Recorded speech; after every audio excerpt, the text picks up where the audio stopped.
good morning, everyone. Welcome to Breakfast with Boom. Of course, I am your host, Mr. Boomstick XL, and we have a ton to get into today.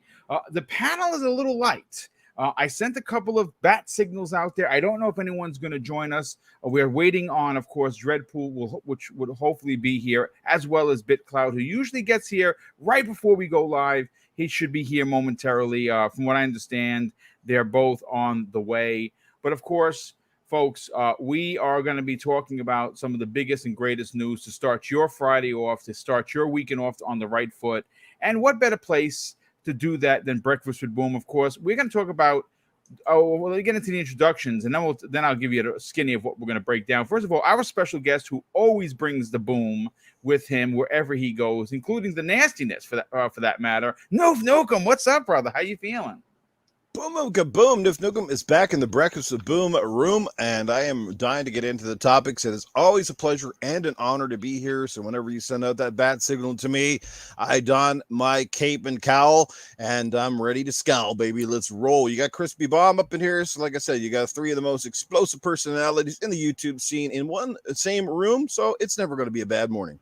Yeah, well, I definitely appreciate that. And of course, making his triumphant return. And it's been a tough week. It's been tough a couple of weeks for him, coming off an incredible vacation in the mountains and the forests. Crispy Bomb, welcome back, brother. How are you feeling? No, I'm feeling good. I'm actually going out to the beach this weekend. So nice. Yeah, we'll take it. You know, it's almost like let's have a bunch of roughness, but still have this plan to have a little fun. But yeah, you know, I appreciate everybody that, you know, sent their well wishes and everything. Yes, that cat meant a really lot to me. You know, Phoebe was definitely a part of the family, so I appreciate all the love. But yeah, it's great to be back. And if you can get into that Back for Blood beta, do it. It is fun, man. It is a lot of fun. Yeah, you know, you've been playing it, you've been enjoying it. You said there's a lot to look forward to this you know, this fall with that game that's going to be coming out directly into Game Pass. Noof Nukem got a code from one of the community members, which is pretty dope. I'm still waiting for a code. I am. Listen, folks, I'm okay. I spent, like I was telling the guys in the green room, I spent 4 glorious days playing the Halo beta, and nothing else in the world mattered outside of Mrs. Boom, of course, because you know she's a real person. The game's a games, but gaming-wise, I didn't want to touch anything because I just wanted to get as much time as I could into the Halo beta, and I did. I was a hair away from level 20, and it was fantastic. I cannot wait for the full release or even the second flighting beta, which I believe they're going to do 2 more before it's released, which is awesome. So I'm okay with it because I'm playing the Ascent. I was up late night playing it. I beat a boss this morning. You're going to see some footage on the back end of the show, which, of course, I've been running like crazy. This is some new recorded footage. I can't stop playing the Ascent. Again, I gave it a 9.5 out of 10 during my review with Boxenberger last week.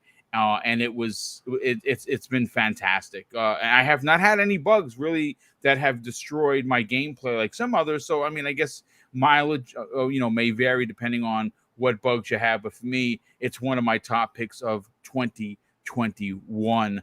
But you know what? As we wait for some folks to get in here, I want to open up with one of the smaller topics. You know, it's, again, folks, the pickings are slim in video game realm. So sometimes you kind of gotta make, I don't want to say make stuff up. Sometimes you gotta dig a little bit. Now, this one is interesting, and I don't know if there's anything to it, but of course, that's why we're going to talk about it, and maybe our panel or people in the chat could be like, yeah, boom, you didn't think about this, and this is what's happening. But yesterday, many Xbox players were scratching their heads, and it comes to us in a very peculiar piece of advertising that was posted by the official Xbox Twitter account that asked this. With a deal like this, you might wonder if this is the real world. Sign up for the hashtag Xbox All Access, all reality, no fiction. But you see why the words themselves really don't have a whole lot. It's the picture, right? It's the picture's worth 1,000 words. Well, apparently, if you looked at the gift that they were using, it was Master Chief on the moon holding an Xbox flag. But you say, well, boom, is there anything really here?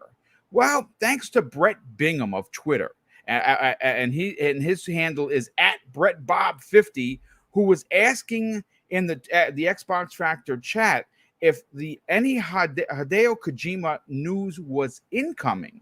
And look, folks, you don't have to be a rocket scientist to think that maybe this was a subtle hint to that.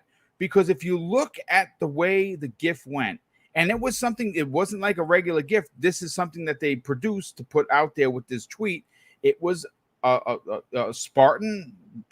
I'm pretty sure it was Master Chief holding an Xbox flag. And why that brings into the question of Hideo Kojima is that we all know that the Kojima Productions Ludens statue looks exactly like that, and it just so happened to be spotted on Phil Spencer's shelf earlier this year. So I'm going to go to Noof Nukem first. Noof, I know you might have come across it, maybe you didn't. Again, the one thing that we can say about the Xbox marketing team, especially their social media team, they're as sharp as a tack, and they have been doing some incredible things. Like, this is how, I mean, if you recall, I think it was not last week, the week before, this is how you upgrade your memory. Just very similar to this is how you share games. Now, of course, it didn't take off like that because it wasn't done in the manner of the way Sony did it. But a lot of people in the Xbox community got a real laugh at that. But this over here, I don't think it's a laughing matter, to be honest with you, simply because this could be a subtle hint to something that's going to be coming in the next few months. And that is something that we've all been waiting for. What is Xbox doing with Kojima? What are your thoughts on this? Yeah, first off, I had to call my local mechanic to come down here and install that memory in the PlayStation 5. No, all jokes aside, like I said, man, their marketing is definitely sharp. They've been, over the last little while, they've been dropping lots of sort of like little hints about different things. You know, you see that especially on their social media feeds where they kind of give you a hint as to something to come, you know, those cryptic messages, as they say, and let people, figure out what is coming, whether it be a new game coming to Game Pass or that sort of thing. And I really think there is something up between Kojima and Xbox. I think there's just too many things in the wild hinting to some sort of relationship somewhere. Perhaps it's a game that's more or less funded by them, much like Sony, put a lot of money behind Death Stranding. We all know that Xbox is trying to make bigger inroads, of course, in the Asian market, especially around Japan and those different places where Xbox traditionally struggles. And a name like Hideo Kojima is not only well known over here, but he's notoriously famous in that side of the world. So anytime his name is associated with a project, it automatically builds its own marketing campaign, its own level of hype. Whether the games turn out to be amazing or you think they're absolute dog poop, let's just say that Death Stranding did not set the world on fire, but there's no question about it.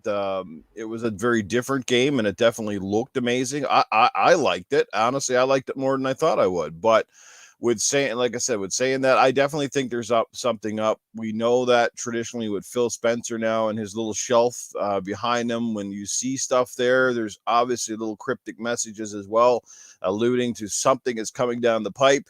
And we saw the Ludens statue. Now, of course, the coincidentalness of Xbox doing something like this with a very similar pose, but Master Chief holding a flag on the moon. I just think that's just a little bit too coincidental for my liking. I mean, if nothing happens, well, nobody's at a loss for anything. At the end of the day, it's no harm, no foul, but definitely piques your interest, gets you talking about stuff, and that's half of the battle, right? That's half of the fun. It's kind of like those.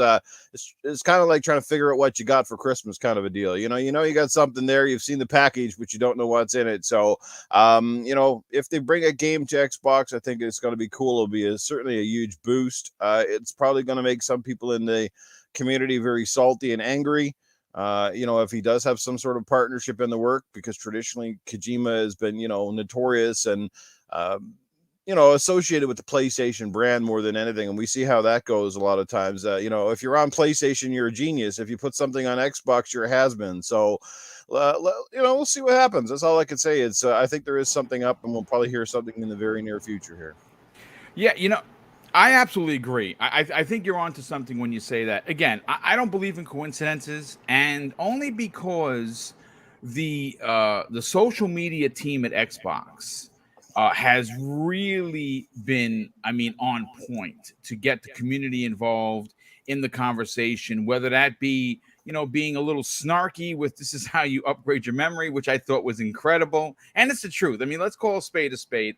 At the end of the day, from what we understand, the problem with the memory issue with Sony's PlayStation 5 isn't the crux of the conversation, isn't how you install it. For some, it might be. And I'm going to be honest with you. I'm not touching it, not because I don't know how to do it. I don't want to open up my PlayStation 5, not because I don't want to put the stick in there. It's what happens to your console after said stick is put in there is the problem. I don't want a bricked PS5. And the truth of the matter is I only buy first-party games. And if I have to delete like Ratchet and Clank and then install it when they drop DLC or some extra new guns or something, then I'll just do that. So for me, it's not a problem. I know you can move stuff from the inside to on the older games to the older hard drives. That's fine. Listen, I honestly don't care. I'm not going to have my $500 system bricked and have Sony tell me, go, well, sorry, guy. We told you that it wasn't guaranteed. And you know what? No. So if you want to do that, good on you. But I'm right there with you. But Crispy, you're another person or another gamer that doesn't believe in coincidences. And because right now Microsoft seems to be hitting on all cylinders, like there is no, if you just look at where they are today, this particular Friday, which of course is August 6th, and you just take a straight look down the road, it doesn't look like it ends for Xbox. Now, I can't say that for Nintendo, and I certainly can't say that for Sony, because we got to call a spade a spade. They are not looking good this fall, right? And we're going to get into it. I have a topic that's going to be, let's just say, a little salty. And if you're a PlayStation fan, I think you're either going to get a good laugh out of it, or you're going to be like, hey, that wasn't right. But we're going to get into that momentarily. Where do you fall on the GIF used that looks very similar to the Ludens statue from Kojima Productions, the same statue that we have seen on Phil Spencer's desk? Well, to be honest, they could be just being cheeky with us at this point. They could be trolling. Sure, yeah. Sure. They and I can't remember because Phil did like just a crazy amount of podcasts. But there was one where he got questioned about the shelves, and he's like, "Oh, I just kind of just put stuff up there." He's like, "I don't even think about it." So I'm like, I don't know if I believe you, Phil. I'm sorry. Like, there's too many coincidences there. So, but there could be something there. Kojima. From his tweets after the announcement of the director's cut, I don't feel he's happy right now. I feel like he felt like that's the game that should have been released, and he was almost forced to release it half finished, or he was forced to charge more. And I don't think he feels that's right, because his wording was very cryptic, but at the same time, it felt, you could see a little anger behind it. You know what I mean? Like, I'm not, this is not, I hate the word director's cut and all that stuff. Like, it's very strange that he would go and kind of put that out there. So, and that's the thing, because, I played a little bit of Death Stranding, but I kind of snooze fest at the beginning, which, like I said, I probably should have gave it more of a chance, because a lot of people said once you got past like the halfway mark, it really started getting good. Yeah. But I would be more interested in it if it was the director's cut, because with the stuff I saw there, I was like, oh, this actually looks like a game that could be fun. You know what I mean? Yeah. And that's what's sad to me. And I think, because he's kind of gotten screwed over once before, he's like, and maybe I should just go to Microsoft. Maybe they'll fund my game and they'll let me do what they want, and all I got to do is put on Game Pass, and they'll probably let them even release it wherever. You don't know. I mean, I don't see them buying Kojima Productions. I see them doing a partnership. Yeah. So they could go and say, yeah, you could release it on PlayStation and everything too. We just want a day and date in Game Pass. We'll give you $10 million or whatever the number is, you know what I mean? And fund half the project. That's the stuff that Microsoft's doing right now. So I wouldn't put it past to them to do that, especially with the way Kojima's kind of gotten screwed over lately, especially with Death Stranding. I feel like he really feels a little hurt inside, you know, because that game, you could tell he really wanted it to be great, and it's not quite what it was. But anybody see the Brian Reynolds? It just came out, I think, today. Brian Reynolds, attorney at law, and it's got Ryan Reynolds, and he did an Xbox marketing ad. Oh, so, my God, really? Yeah, and he's like, have you been injured? And like all this other dude, like, I'm not gonna quote it, but dude, they're on fire, man. Like they are like, you know what, we're having fun again, and that's what you got to see. And the 360 days, they were having fun when Peter Moore was running that. The Xbox division, they were having fun, and Phil has got them back to having fun. Indeed. I think it really helps. You know, the Halo flight was so well received. 343 is such a big part of Xbox at this point because they own the Halo IP themselves. They got to deal with it. They got to deal with the consequences. And for them to have that, I think everybody's ready to start having some fun again. And we get to have fun because we get all these day and date exclusives in Game Pass. And I think if you ignore that, you're crazy. I mean, it's insane. Look, I mean, just yesterday, they dropped 5 new games, one of which is probably going to be one of those games that if it pans out the way I think it is going to be in the talk, an indie game that's going to be in the talk of the game of the year. I mean, it just, again, I don't want to turn this into a Game Pass podcast because we technically could, because quite frankly, there really isn't anything you can say negative. I mean, look, yesterday, if you missed the Xbox Factor podcast and you're a fan, you're an OG fan of Xbox, and specifically you're a fan of Crimson Sky, we broke down why we think that it could be coming soon. Phil has spoken about that numerous times. He specifically said that because of Xbox Game Pass, they are more likely to revive older IPs because there is going to instantaneously be an audience. Like, you know, like when you put out a game traditionally, like a Sony does. Here's a perfect example of what I'm talking about. Now, this is not to throw shade at Sony. This is a reality, folks. This is reality talk, and of course, it's not on the bucket list for things to talk about today. But what Crispy has brought up has sparked something in my brain, which is something that I sometimes call an audible. Ratchet and Clank in itself is an amazing game. Now, if you don't have a PS5 and maybe Ratchet and Clank isn't your jam, I hear you. Platformers is Boom's jam. I'm an old school cat. You know that. I'm going to be 51 in September. I'm the oldest dog here. I like the platformers. I love them. It's why I keep pushing the envelope for a new Banjo-Kazooie, which I think we're eventually going to get. When we're going to get it, I have no idea. But getting back to Ratchet and Clank, right? They sold 1 million copies, folks. Now you say to yourself, well, but Boom, that's not bad. But isn't it? Because traditionally, PlayStation players, that audience, 10% of them, on occasion, it might go up as high as 20 when you start talking Spider-Man, which is a renowned character, buy their first-party exclusives. Now, from what we heard from Sony themselves, they shipped 10 million consoles.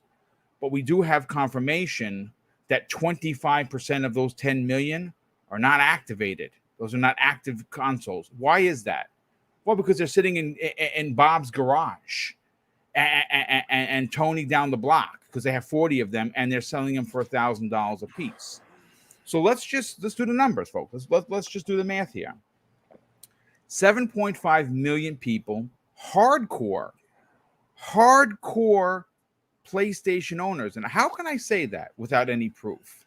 Well, if you're following people like Wario64 on Twitter, you're a hardcore gamer because you want to know when that PlayStation 5 becomes available to order it. Casual folks, they don't give a shit. I mean, let's call a spade here, right? They don't care. And so let's go by numbers. 7.5 million consoles, 1 million 1 million copies sold. That's both digitally and physically. Folks, I'm sorry to say, you can say whatever you want. Sony could bullshit you anytime they want, saying, "Oh yeah, but this is over our expectations." That's a lie. Straight up, it's a lie. 1 million versus 7.5 million. It's not good. That is not a good. That's not a good ratio. Crispy, to your point with Xbox Game Pass, if Sony would have had something like this available for their players, and I'm one of them because I have a PlayStation 5, I would sign up for that service and get these games day one, day and date. But they're not. They're never going to do that, folks. I don't care what as much as I wish for it. That's not happening. But that's to your point. More players be playing this game. More people would be subscribing. Which is why I think they're already at 30 million. What are your thoughts on that, Crispy? With 1 million people only buying Ratchet and Clank?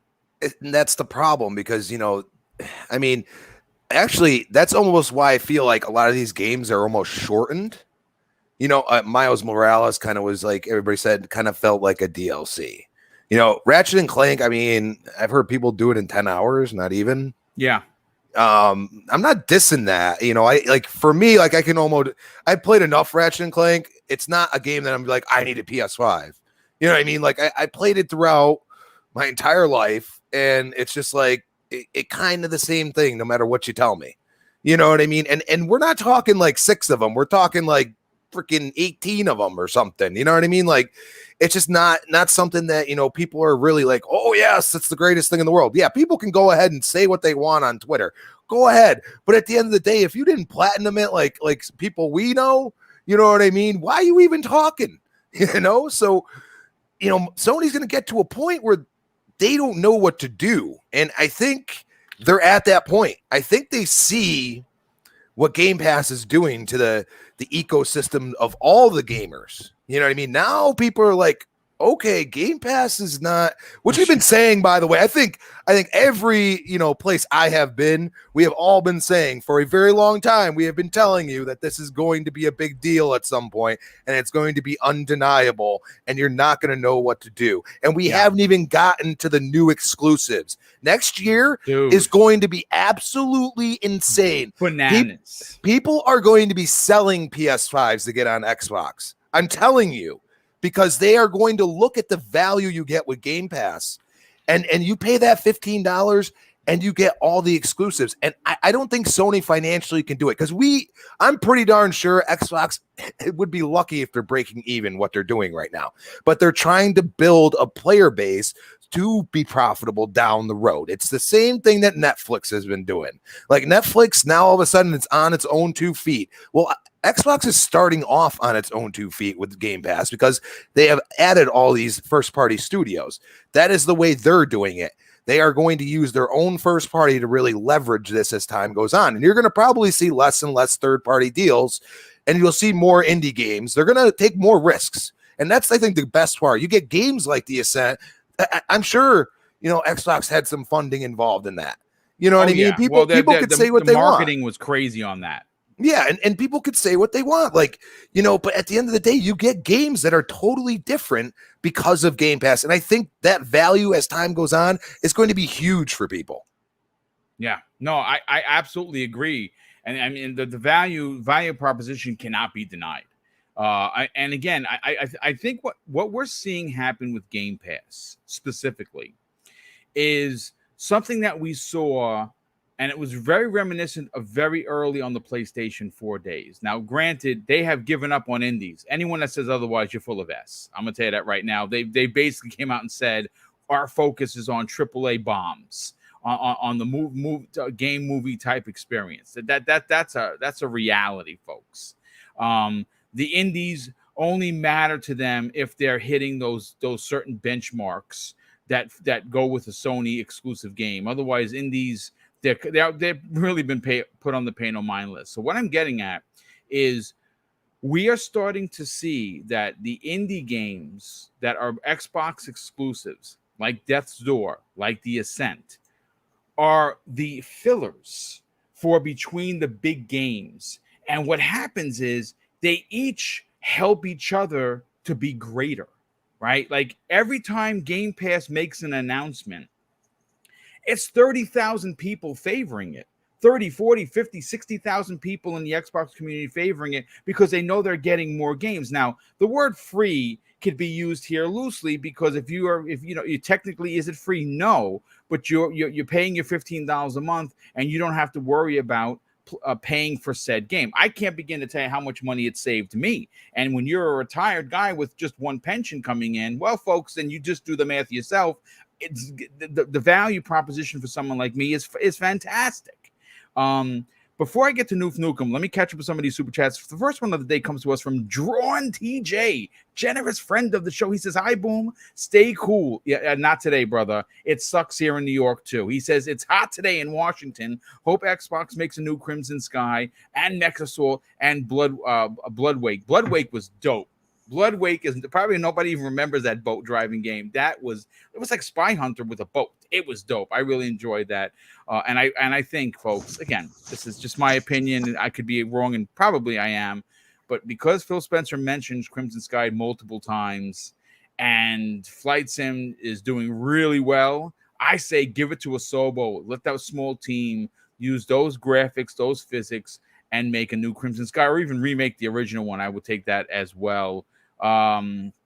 We had another super chat come in from, hold on a sec, let me catch up with this, where the chat is flying. Coño. Space Davikin drops a very generous $2 super chat. Says, "Good morning, Boom, C-Bomb, and Noof Nukem. Happy Friday." Indeed. Suicide Squad tonight for me and Mrs. Boom. We're going to get dinner from the nice local mom and pop Italian place and have some popcorn, maybe some Whoppers. And we're going to have a nice movie night, and we're going to enjoy. Supposedly, Suicide Squad is off the hinges. I cannot wait. But Noof Nukem, let's get your opinion. Now, here's something interesting. We haven't had a chance to talk. I saw it on Twitter, and I'm being that they always say that the best conversation is right from the horse's mouth.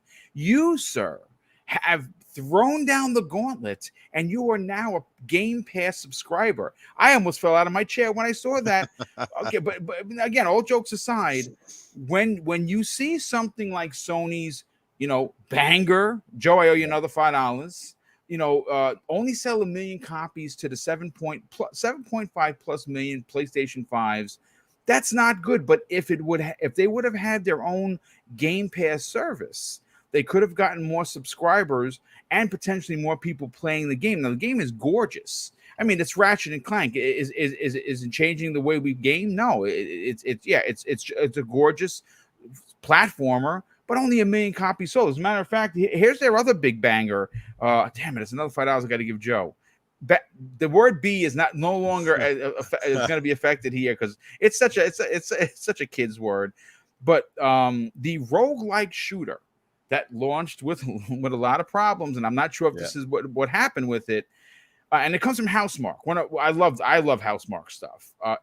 Returnal only sold, according to this, 560,000.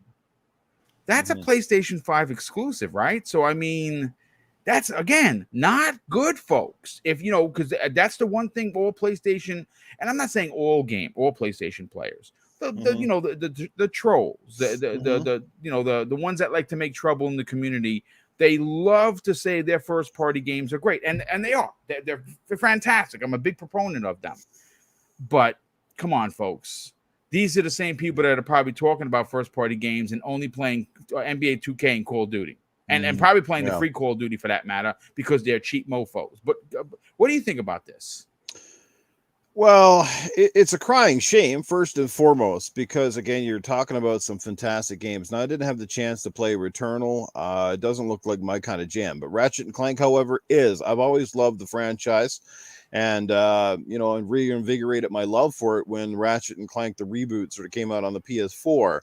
But you know, the numbers are skewed, and I wouldn't draw too much into that, simply because I mean the PlayStation 5 hasn't even been out a full year yet. Right. While the console has sold like gangbusters and continues to do so, again, you can't buy games for a console that you can't get a hold of because the scalpers have 40 of these things in their homes. Yeah.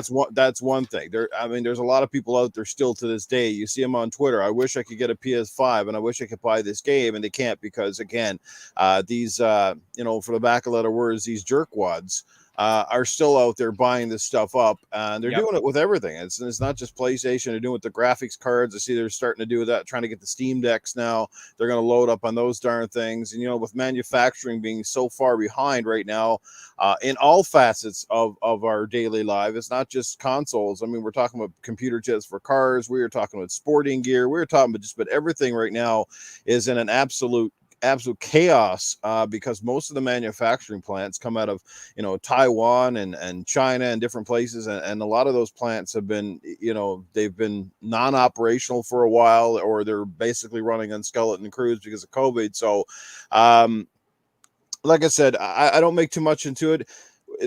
Ratchet and Clank or any PlayStation first party exclusive is not exempt to not having the kind of numbers it should. You know, when you see the attachment rate for Nintendo's games, and it's on another level entirely. But here's the difference between Nintendo's first party and Sony's or Microsoft's.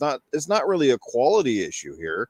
The problem comes down to the fact that Nintendo doesn't give their player base as much to play. That's the thing. So yeah, like that's true. Like you don't have the GTAs, you don't have the Call of Duties, you don't have like 80%. The Switch, for example, has a lot of the same indies, but when it comes to the big titles, when it comes to the, you know, stuff that people really want to play outside of Nintendo stuff, it's a no-brainer. There's just nothing to really play. So that's the problem with PlayStation and Xbox. You've got so many games right now, it's hard to focus in. And I'm not making excuses. I mean, no, it's the truth. It is the truth. You should. I mean, like a game like I said, Ratchet and Clank in particular, it's just phenomenal. It's amazing, gorgeous. I love it. Yeah, it's a showcase piece, and I think sales will only go up. It will be an instant hit. Returnal will continue to sell, whether it sells at its full price or perhaps it goes on a big splurge. We see this sometimes when the games drop down, and then all of a sudden a lot of new people get in. But a game like Returnal, for example, being a new IP, something that people aren't familiar with, would have had far more success if it was in a service like Game Pass, because a lot more people would have dipped their hands into it. Again, that increases physical sales, not just the digital stuff or whatever, but people will go out and buy. And we've seen this with Xbox recently, where people have not only just played it on Game Pass, but they're still going out and buying the game. Come Halo, based on the community's feedback that I've seen so far, even though we're going to be able to play this in Game Pass, a lot of people still intend to go out and buy the actual copy. So I think I'll be buying a collector's edition that comes with one of the steel books or whatever. I have bought every Halo. Yeah. So, but anyway, I'll end it there. It's like I said, I think it's a crying shame, but again, it's early, and every generation we've seen this, where games struggle out of the gate because again, the install base is so much lower. But then again, when you don't have a ton of stuff to play, and you're constantly bragging about how great these games are, and yet you're still having a hard time convincing community to pick it up, what is the problem? Is it money? Is it you just don't feel the game is worth that to you, or you're just waiting for it to come to PlayStation Plus, or I don't know what the deal is, why some people just don't bite? Because honestly, like I said, our game like Ratchet and Clank should be up there on the levels of Mario, which in my mind it is, but yet again, it's not like an instant sell. You know what I mean? It's so I don't know. Well, listen, BitCloud, welcome to the program there, brother. How you feeling? You're muted. Feeling good. What's going on? Well, welcome, brother. You happen to come in on a good conversation, because we were talking about the cheeky tweet from the Xbox, social media team. Yesterday, they dropped what appears to be Master Chief holding an Xbox flag on the moon. Now, again, originally, you're like, well, that's just, first of all, I mean, Master Chief, space, the moon, I get it. But a lot of people started DMing me and asking me, is the Kojima connection news coming.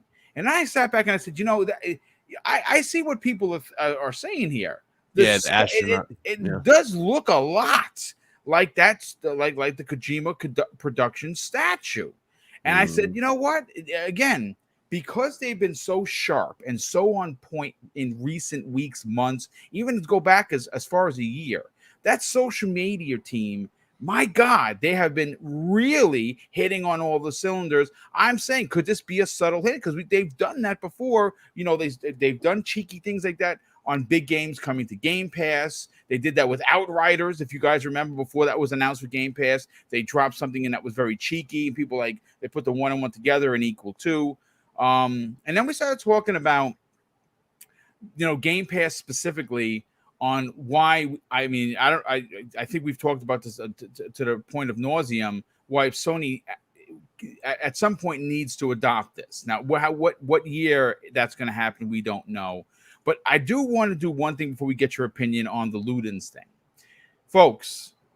This man, who is not only someone I consider to be a brother, is at 9,999 subs. 4 subs away.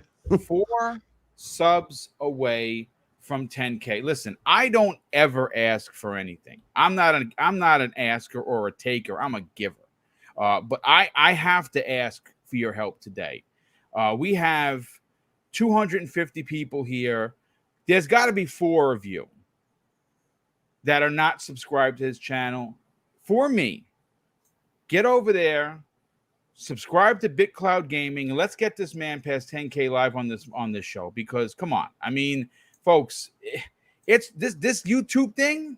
It's hard. It's a hard grind, dude. You're almost at 10K. God damn! Well, congratulations. I've been at this since 2014. I haven't even hit 2K yet, dude. Well, you keep doing what you're doing, though. I mean, obviously you have 2 great shows, but you'll get there. But if you guys respect my opinion, and I hope that you do, I would never ask for you to do something that I wouldn't do myself. There's got to be 4 people here that could subscribe, get this man past 10K, because like I said, this YouTube game is very difficult. Now, it may seem like, oh, boom, it's easy for you. You get up there, you talk about it.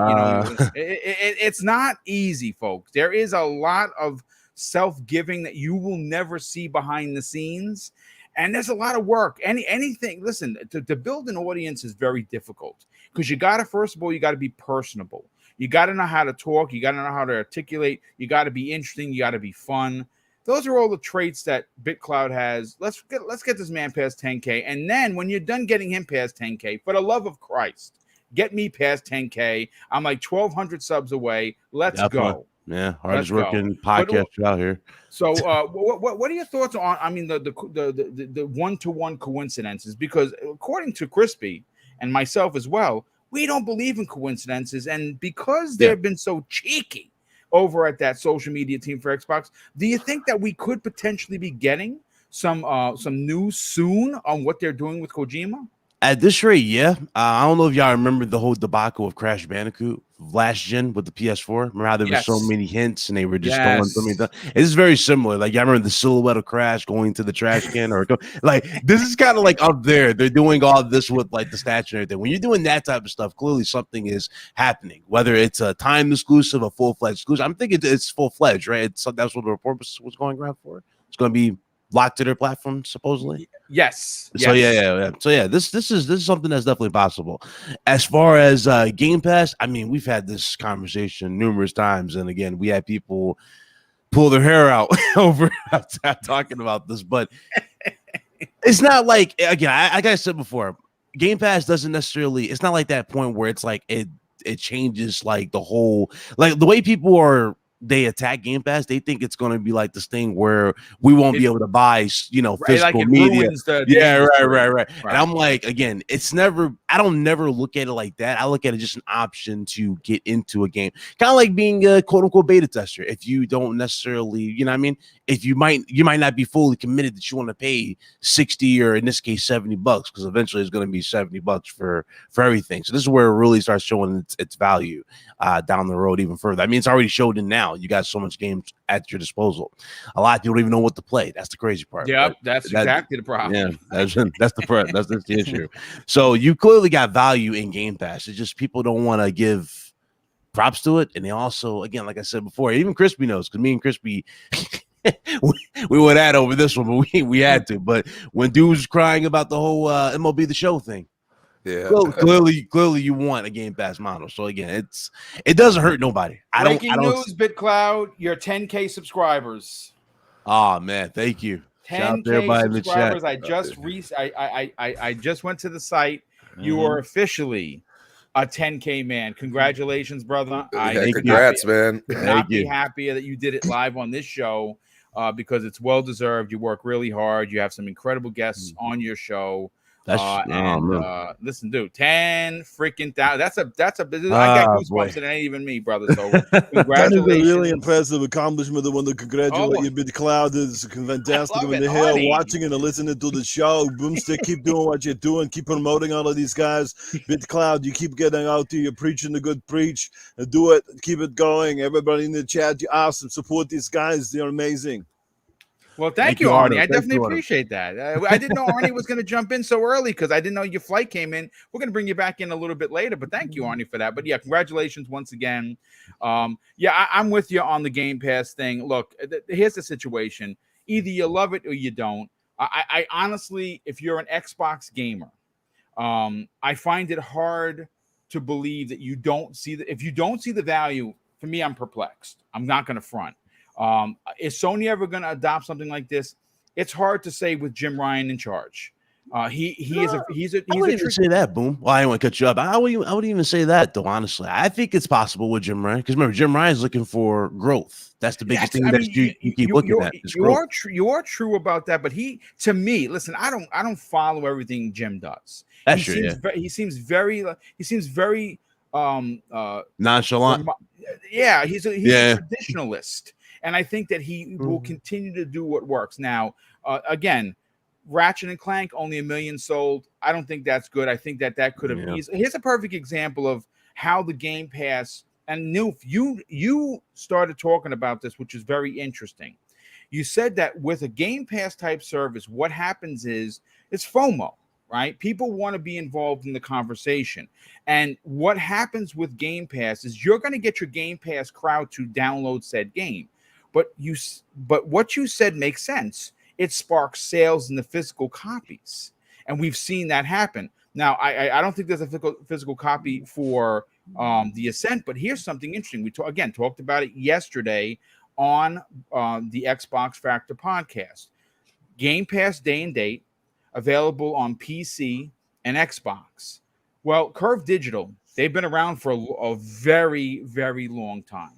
Well, they made an announcement on social media that I thought was phenomenal. Now, Neon Giant, 12 folks made that game. Small indie developer. Folks, if you missed on that show, they made $5 million on a $30 budget title in its first weekend. Not its first week of sales. Its first Thursday, Friday, Saturday, and Sunday. Those are sales. That's not the bank that was dropped off in their parking lot that Microsoft said, yeah, listen, we want you as an exclusive, and we're going to market the hell out of this game. That's just straight up sales. That's a big deal. And why? Why is it? I mean, the game is gorgeous. You're going to see it on the second half of the show, which I honestly I cannot wait to beat the game. I'm actually hoping that I don't beat it soon, because I'm doing all the side missions because I love it that much. But it again, would Ratchet and Clank have sold more than 1 million, which is 10%? And again, we talked about 25% of that not being activated consoles, because those are the scalping MFs that have it in their garage named Steve. If your name is Steve, don't worry, I'm not talking about you. Don't get offended. Oh man, should have said anonymous. That's what. I mean, it's funny. You want to laugh? I almost got to think. I had a guy. Really? I'm not trying to make fun of anybody. He got into his feels that I said redheaded stepchild. I don't remember even saying that. And he said that's an insult, and he felt the type of way. And I'm like, well, if you did, I apologize for that. But it's just a saying. Right. But whatever. That's here nor there. I do want to move on to topic number 2, because obviously we're really rolling now. Oh, did you you mentioned the sales of Returnal, right? Because Returnal was like at 500,000. It didn't even sell 560,000 as of today. Yeah, we kind of talked about this. Didn't we? Said that game was niche because it was all already their games tough. are niche. All of their games are niche. All at this point, yeah, you could definitely say it at this point because you can't even. I mean, only 1 million for Ratchet. That blows my mind. Everybody was talking about that for months when we first saw it. You know, look, I'll say this crazy. I'll say this on top of what you're saying, and I'll let you continue. Ratchet and Clank is a masterpiece, and it's going to be in my top 5 of 2021. That's it. There is no more for me from booming the conversation. If platformers aren't your thing, like I said, I hear you. I hear you. They're my thing. Dude. And I think what they did, what Insomniac has done with this game is what you normally see come out of Pixar. It's Pixar level animation, folks. Yeah, like I thought we saw as good as we can possibly get with Pixar, like graphics with the PS4 version. You remember that one and the PS4 Pro with the way, like, the little individual hairs. And here they come with this, and this is just like amplified times 3. It's like this is so much more, refined. And the fact that they only sold 1 million for that is just really eye-opening. It really is eye-opening because their marketing, you think about it, Boom, was perfect with the Rift Feathers. Yeah. Like they had Slide, they had all these characters coming through the world. It's like that is perfect marketing. You mean something can't? They had multiple events where they showed it off. Like they just kept teasing a little bit more. So you think people got bored or people got enough of it? They're like they just don't want it with the amount of teasing. I don't know. I mean, could you show off a game that good and people be bored with it? I mean, it's been happening in movies, though. Believe it or not, a lot of people overshow it in movies. Like scenes from movies. Like, it's been happening.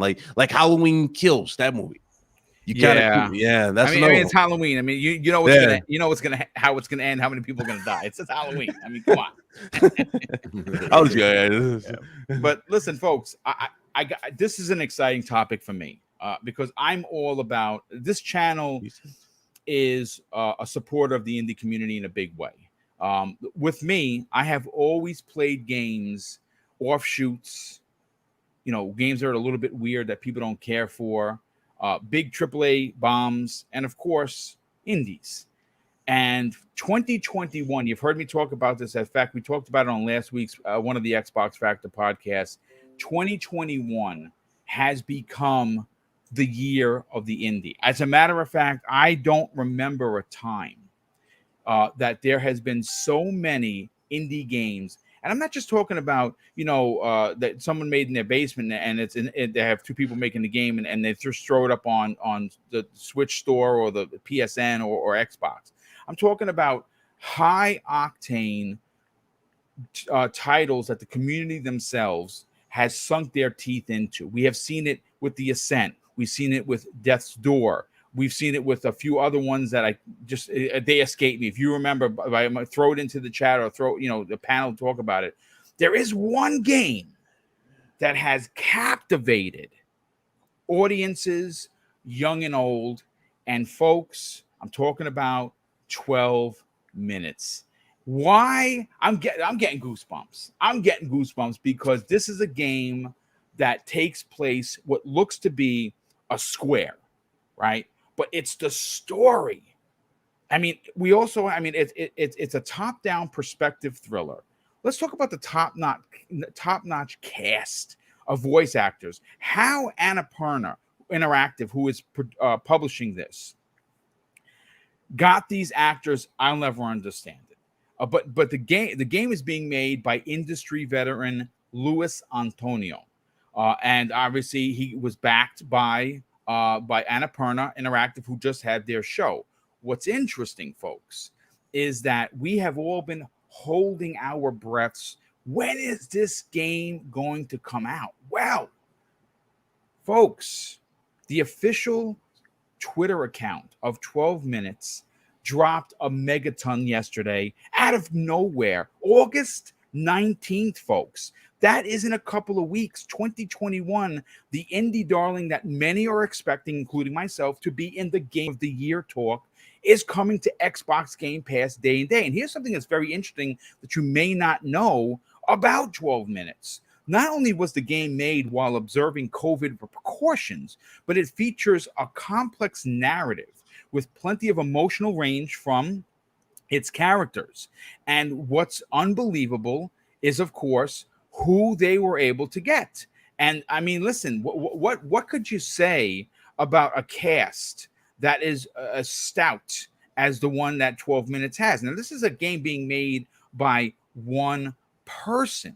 So, I mean, I'll start with Crispy. Crispy, again, this is a game that potentially, because of its unique nature and storytelling, because it's not a, AAA bomb, right?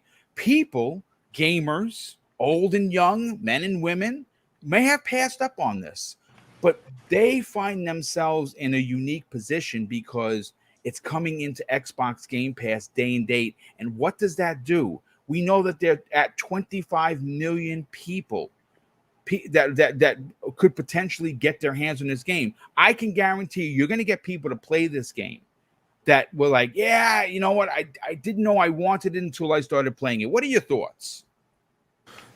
Definitely think this game is going to be a hot commodity, as we like to call it. I just see so many, gamers across all, anybody that owns both consoles are really like excited for this game. I don't know if it's going to be a game for me. I know somebody in the house is probably going to play this, which is really awesome. That's why I love Game Pass. It doesn't have to be a game I like, but the value is still there. And I think, this gives, an opportunity for some developers, and I think time is also a thing. Like a lot of these indies, they almost feel like they have to push stuff out. And I feel like, to give a game a good polish, it really needs the time it needs, not just, the time it has to come out, like, as we like to say. 100%. So, that time it needs, I feel like that's exactly what they're getting. And it might not seem like a big deal of a game, but I feel like it's so different that people, because of Game Pass, are definitely going to be inclined to give it a shot. And,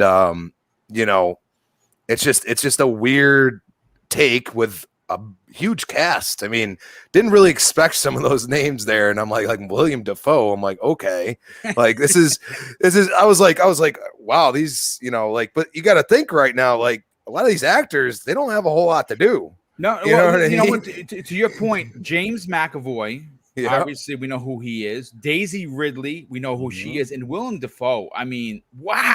I mean, Green Goblin people. That's some pretty good talent right there. Yeah, absolutely. So I think this game is going to be a sleeper hit, and like especially like people that are into indies, definitely going to be a game they probably download immediately. For me, probably not. But you never know. I'm one of them people. Hey, if I see a little bit of gameplay, see somebody playing it, really enjoying it, then I might give it a shot because it's on Game Pass. Not something I would buy. And that's where we see, you can understand the value in Game Pass, especially for a developer, because then, some people are inclined to say, wow, I really like this game. Let me buy it.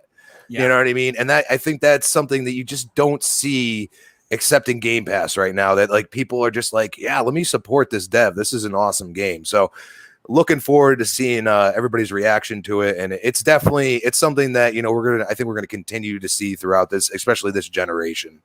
Yeah, 100%. And Noob, before I get to you, and I really want to pen this to you because it's going to go with the whole Xbox Game Pass question. JC Claramore drops a very generous $2 super chat and says, what about the states banning gaming computers? Yeah, you know what, dude? I saw that originally, and I don't know what the deal is with that. So listen, as much as this president has done some really great things for this country, that's a bit of a head scratcher. I don't know if that's something that is going to come to fruition or not, but I hope not. I mean, listen, why would you ban gaming computers? It doesn't make any sense, but again, I have to read into the story. Kenta Wilson drops a very generous $5 in chat and says, it's time for Sony to get a Game Pass-like service. Dude, I'm there day and date, and I'm going to buy 3 years worth of it. Whatever it costs, I'm in day one because I love the value of Game Pass, and I'm sure that I would love the value of the PlayStation Pass, whatever you want to call it. I would definitely be into that. Ice Queen Gaming has become a new channel member. Well, thank you for that. Definitely appreciate that. And folks, yeah, here's the other thing. I don't ever advertise it, which is probably why I don't have a lot of channel members, because people drop super chats, and I'm very humbled by the support that I get financially. A lot of that money's, because YouTube gets 30% right off the top, and it's great because they won't even talk to you unless you're 100,000, but they take 30% if you didn't know, and that's fine. That's fine. If you want to support Double Barrel Gaming, if you want Mrs. Boomstick and I to start doing more and more giveaways, folks, listen, like I said, the last giveaway that we did, $350, that was Mrs. Boom paid for that right out of her own card. She's like, yeah, we got to do a big giveaway. Let's do it. And originally it was just going to be two $100 cards. She's like, yeah, I want to do some more.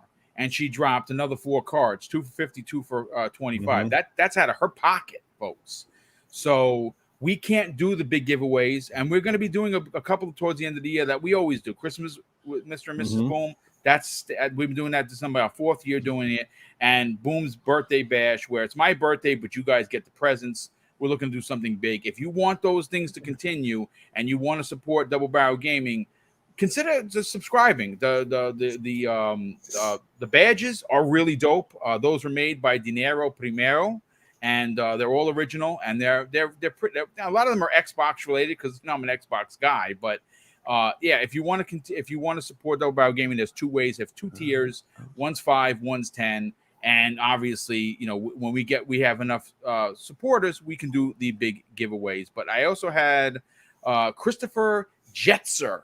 Chris, thank you so much for being here, brother. But also, thank you for the outstanding $5 super chat. And says, I am so excited for 12 minutes. Annapurna Studios says cinema is their first love, but gaming is also a big factor. This game will win awards 100%. 100%. Now, I want to turn the question over to Noof Nukem. And one of the things that I humbly appreciate about you is how long you were like, listen, Game Pass isn't my thing. I'm a physical guy. And I get that because I still have a monster physical collection. I buy all my PlayStation 5 games physically, most of them. I think, Ratchet and Clank I bought physical. I buy all my Switch. A Switch you have to buy physical because the value, if like I say, for instance, I got in financial trouble, I have 60 games. For the 60, so I know I'm making bank because those games they keep their value. So I know I'd be okay. I'd be able to eat for an extra week. But with that said, games like The Ascent, games like 12 Minutes, they don't get physical releases. They're digital releases, and now you could be a part of the conversation. Now, maybe 12 Minutes might not be your jam, but maybe it is. What are your thoughts on that? Well, first of all, 12 minutes sounds a lot like my love life. So there you go. I knew something like that was going to follow. I knew. No, it looks like a very interesting game, and that's just it. It's not the kind of game that I would normally probably go out and plop down $40-50 or whatever it might be, whatever they would charge if it was a, say, physical retail release. But it is definitely the kind of experience that I would like to try. And certainly can do so now because I am a Game Pass subscriber. I am coming around, and it's largely due, not because I'm broke or, anything like that, guys. I'm not going under here. But it's because there's actually too many games. And honestly, I mean, I don't have the time, let alone the money, but it's just like I saw this release window, right? And I'm seeing games, like I said, you had The Ascent and, of course, Flight Simulator. There's what else is coming out here? We got Psychonauts. Right in the 3 or 4 games I've just already listed off. If they had retail releases or if they're coming out, whatever, you're looking at probably $50 to $90 Canadian. So you add up 4 or 5 of those games alone, and that's several $100 worth of games. I mean, how can this not be a no-brainer at this point? Like I said, there's a lot of games like The Medium, for example, which is the first game that I played on Game Pass. It was the first thing I downloaded. It's like, you know what? This game looks very interesting to me. I don't know if it's something that perhaps I would have went out and bought, plunked down day one, right off the get-go.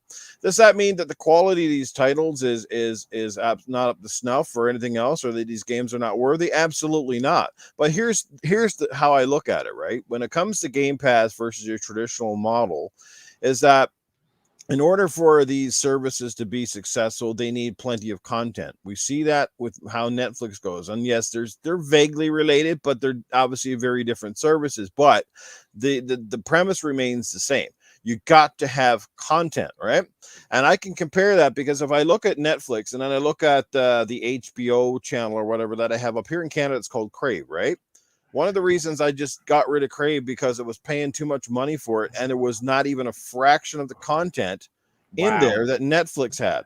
Like outside of the couple things that I wanted to watch, after I watched them, there was nothing new. Like it was taking forever for them to add anything. Netflix has a steady belt of content, largely because they produce and develop their own, right? So that's much the same with Microsoft. Microsoft is investing in their own studios, investing in these properties because they want to have content. And sure, does that mean perhaps you're going to get a lot more 70s rated games or games that are middle of the ground? Absolutely. But that is par for the parcel. I mean, if you look at how many movies come out every year, very few are like amazing. There's a lot that are decent, but very few are like set the world on fire and you go, wow, like that, you know. And this is no different with the games. I mean, it doesn't matter which console you have either, whether it's Nintendo or PlayStation. The really great games are few and far between. The ones that, you know, are in the upper echelon, the ones that you put in that game of the year conversation. I mean, probably 85% of the industry are games that are just below that. We're getting a lot less crappy games than we used to get in the past. I mean, games now outside of bugginess and stuff like are good games, you know, but that's another topic. But the thing is, I call it the old dartboard method, right? I mean, unless you're extremely talented and have a very laser focus, right? It's about if you throw as many darts at the board as you can, eventually some are going to go right in that bullseye, you know. But wouldn't you rather have 12 darts in your hand and have a chance at that than say 2 or 3? Sony has to go all in on their games. That's the thing. They have to go all in, and rightfully so. They have amazing games, but they don't have 40 or 50 of them. They have very select few, and basically they bank on these games to be successful. And if they're not, guess what happens to them? You know, they've had their fair share of bombs that have not done nearly as well as they like, and those games get forgotten about in a hurry, and those studios end up either getting dismantled or thrown off to the side. You know, the team behind obviously something like The Order 1886, what I thought was a fantastic game and deserved a sequel, we'll never get one. Well, they're bought by somebody else now, I think. But you see my point, right? So 12 minutes itself, like I said, you got a phenomenal crew, you got a great indie development here, and this is the kind of game that will thrive under the Game Pass marketplace. Indeed. Right? It will thrive. It's going to get more than its fair share of advertising, because if it's good, the community is going to talk about it, and the community's going to play it, and that is advertising in itself. You know, they can advertise without the big budget of having to have ads in a theater or ads in a billboard or ads at a football stadium. It's right there. The community right now is driving more ads and more play on Game Pass because of the immersion and the interaction. Games like The Ascent right now, yes, while they were highly anticipated, are actually getting played a lot more because people are talking about it, because you know, this is cool. And yes, there's the other side that's just jealous that we have these experiences and they do not, at least at the present time. So they're downplaying every little thing. Well, you guys are only you know, stepping up the plate for this game because it's on Game Pass, so it's got to be amazing. No, nobody said it has to be amazing. People are enjoying it. People are having fun. What the hell is wrong with that? But you get that every single game. Is this going to happen for every indie game that comes out on this platform? Is constantly, well, it's in Game Pass, so you guys got to promote it. You got to talk about it. You got to play it up like it's the be all end all and the second coming of Jesus. Like, come on, you know. Well, no, we're enjoying it, and guess what? We're playing a hell of a lot more games than you are because you don't have a service that offers you the same stuff. Right. I mean, look, you know, Chris returned his head like, yeah, not yet. You get that evil look like, not yet, that is. Well, I'll say this, you know, BitCloud, you know, one of the things that we have seen with, I'll say this, when there are a couple of indie publishers that when they announce something, because of their historic history, I'm just going to name 3. There's a lot of them that are really good. Like, but the 3 that come to mind almost jumping off the page, Curve Digital. They've been around for, I think, 16 years, maybe even potentially longer than that. Devolver Digital. Mm-hmm. Right, that's another one that is like when gamers stop to see what they're doing when they announce something. But Annapurna is also one of those that when they pick something to get behind, they know that it is going to be like a big winner with the community. Now, again, is it going to win BAFTA awards? I can't say. Could it potentially? Sure. What are for you? Smaller game. It's in a box, but tells multitudes of stories that change every 12 minutes. It's probably the most unique game we might ever play. Are you excited to play this? I mean, it looks good. You know, it kind of gives you Sims vibes. I don't know if you does give you the Sims. It really vibes does. before. Just very condensed, a very condensed Sims type of game. Looks really, really good. I do believe that it will do very well, just judging by the style of this. Again, Sims by itself, a lot of people like those type of games. Personally, yeah, if it's marketed right, which more likely it will be, I think it will definitely do well. The thing is, though, again, a lot of people like Nuve was talking about with valuing and with when it comes to games like this, again, it all comes down to the content itself. And I think it's stuff they're definitely going to deliver on that. Well, I mean, listen, just based on the cast, right? Like these are all established, well you have Green documented. Goblin. Yeah, actors and actresses. I don't think they would get behind the project like this and really put themselves out there. Again, based on the previews, there's a significant amount of range of motion through emotion. Yeah. There's gonna be a lot of shouting. There's gonna be a lot of crying and there's they're actors and actresses, so that they know their trade. But this is a video game, and somehow or another, they're all come together, and we're finally getting it August 19th. I could not be happier. Real quick, good friend of this show, and of course, we're talking about One Bad Mother from the Xbox Era podcast. Now, these are chaps that I had a chance to be on this show a couple of weeks ago. Love those guys. John and Special Nick over there are fantastic. I want to help them grow their channel because they deserve it. Just Nick's connections alone. Come on, man. If you're an Xbox fan, you got to support Xbox Era. He says this, and this comes from One Bad Mother. He's more excited about 12 minutes than I am for a lot of the AAA games. And you know something, dude? You are not alone because like I said, I think a lot of people, and it's not me because I love all games. I get excited for indies, AAA bombs, and everything in between. There are a lot of folks that are kind of getting a little tired of the whole AAA thing. That it's getting a little long in the tooth for some people. Certainly not for me, because I'm always going to be a fan. I'm a bit of a graphics whore. I'd be the first one to admit it, which is probably why I love a lot of the Sony games, because they're graphically incredible.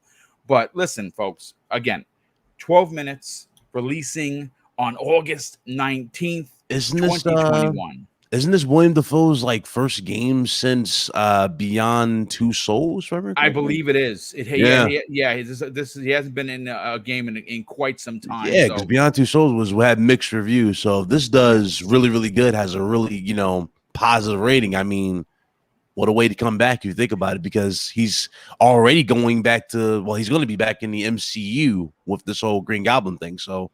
Dude, I'm looking forward to that. So yeah, cool. I hope that the rumors. I don't want to turn this into a movie podcast. We could. There's a lot to get excited about. But they're saying that William Dafoe might be the MCU's Osborn. I mean, he's a little older. But I say take my money too, because nobody perfect. Listen. All I can tell you is that Spider-Man: No Way Home and Doctor Strange Into the Multiverse of Madness, all I'm saying is gonna be bananas. I mean, and What If is next week. P.S. By the way, I can't wait for What If. But anyway, let me get on to the next topic. This one, but I want to just thank a couple of people. JC Claremore drops an additional $2 super chat and says, Raspy Rick should make a guest appearance. Boom. Maybe we can get him back on here. And Drawn TJ drops another very generous $5 super chat and says, best show ever. Well, dude, that is very kind of you to say. But folks, I want to move on to topic. Let's see, what is this right here, man? You know what? Let's get to this particular one. Now, you saw by the thumbnail that we were eventually gonna be talking about Metal Gear Solid, and why that's important for me as a show host is because Metal Gear Solid, the OG one on PlayStation 1, is in my top 5 games of all time. That's right along with Castlevania Symphony of the Night, Resident Evil 2 and 3, and I'm still playing with the 5th one. But for me, Metal Gear Solid changed gaming. Like, I told this story before. I will tell it again. My brother Neomental and I, we used to go to this place in Yonkers called Dragon's Den. Right, it was in Central. It was not on Central Avenue. There was 2 of them. There's one on Central Avenue, and there was one at the other end of Yonkers, in Cross County. That's where it was. And the owner, this guy Gary, he used to go to all the E3s. And back then, this because I'm gonna show him and date my age. He used to go there and he used to record things with the big old video camera. I mean, and he used to sell the tapes. He was a real Gary, I don't know if you're still around, brother, but you were a real money-hungry person. He used to sell these VHS tapes for $30. I mean, back then, $30 was a lot of money, right? Oh, yeah. So, of course, me and my brother, we got it. And the preview for Metal Gear Solid, where it showed Meryl and Snake back-to-back, firing the guns, and you saw the rounds coming out. It literally, it made me speechless then. It makes me speechless now. And when that game came out, I have beaten that game 100 times. I absolutely loved everything about what Kojima did with that game.